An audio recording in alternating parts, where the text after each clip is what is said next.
So this video is talking about the sum and difference identities for sine, cosine, and tangent, and all three of those equations are here for you on the notes. The first one, the sum and difference identity for sine, says that if you have sine of an angle plus another angle, that's equal to sine of the first angle times cosine of the second angle plus sine of the second angle times cosine of the first angle.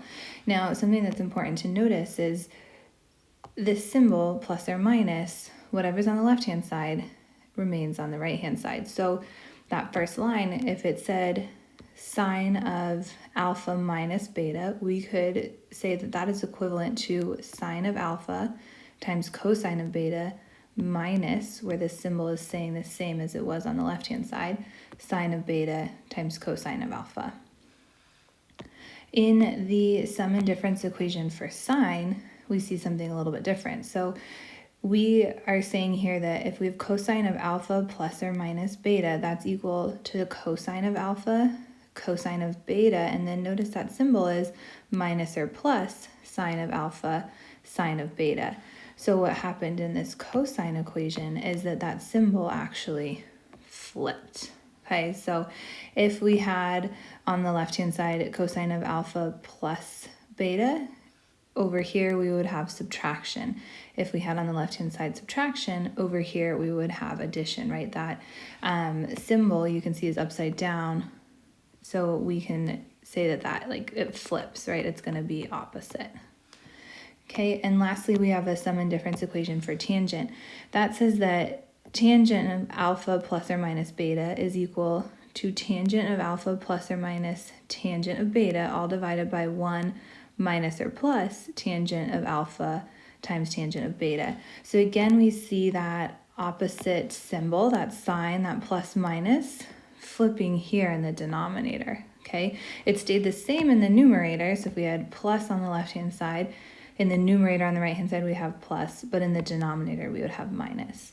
So these three equations help us calculate the exact value of sine or cosine of a non-unit circle angle, right? So here in example A, I'm asked for the sine of 7 pi over 12. And if I don't have use of a calculator, I'm going to really struggle with that without utilizing one of these equations, right? Because 7 pi over 12 is not a unit circle angle.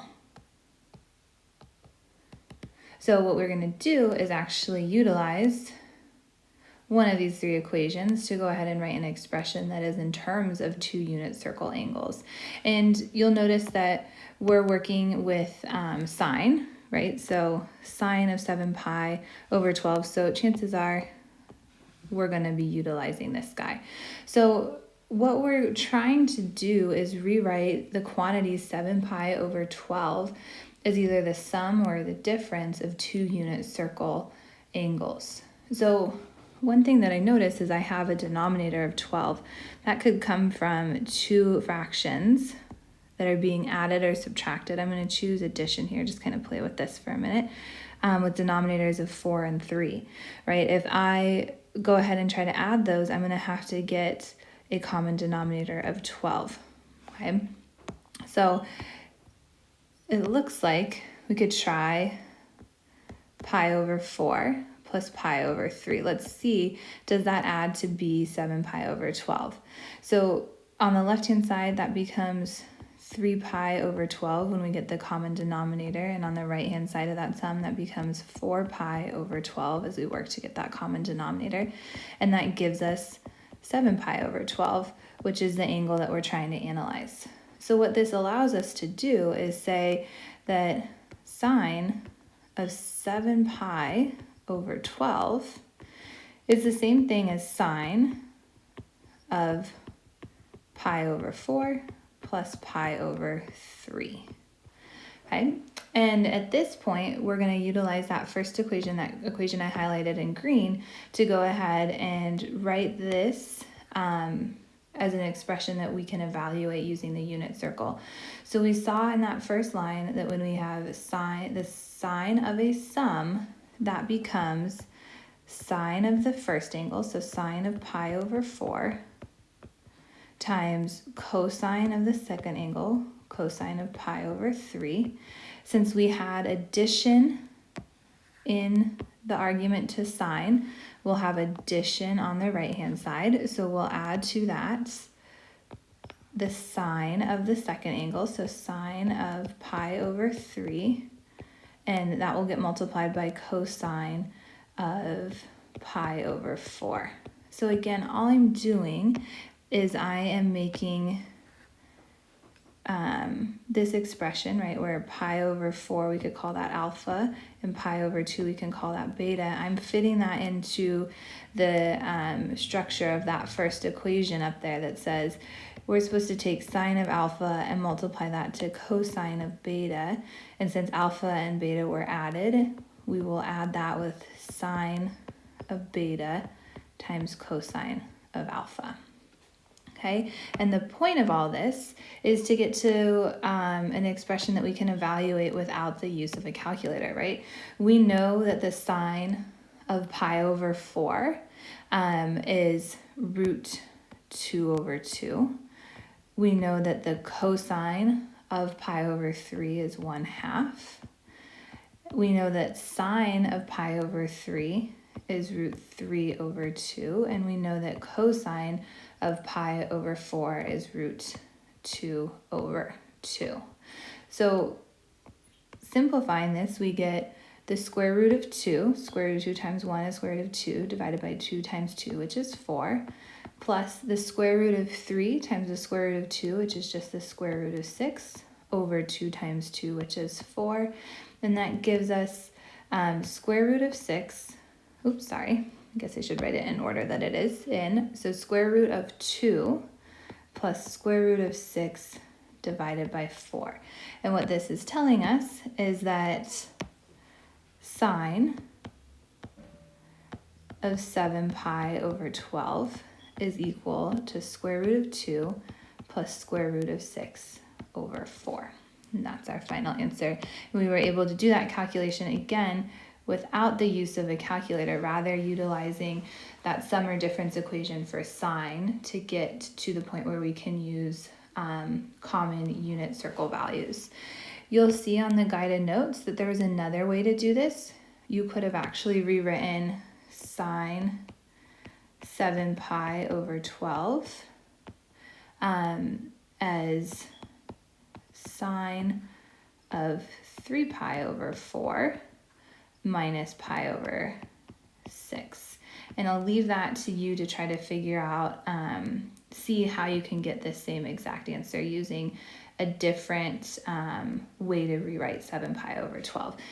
Neither one is more right or wrong. It just depends on how you see how you can break up sine of 7 pi over 12 quickly.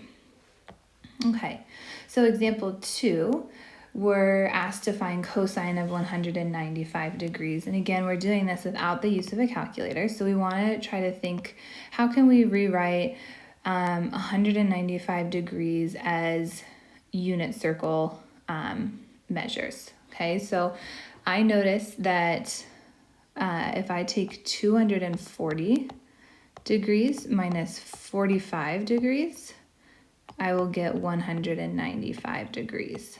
And I know from my unit circle, cosine and sine values of both 240 degrees and 45 degrees.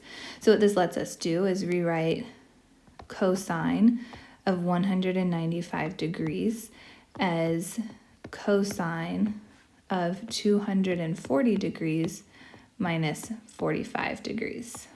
Okay, and we're going to utilize, since we have cosine, we're going to go ahead and remind ourselves, what is the sum or difference equation for cosine?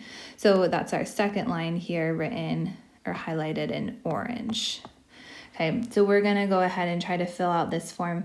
It says that cosine of alpha minus beta is equal to cosine of alpha cosine of beta.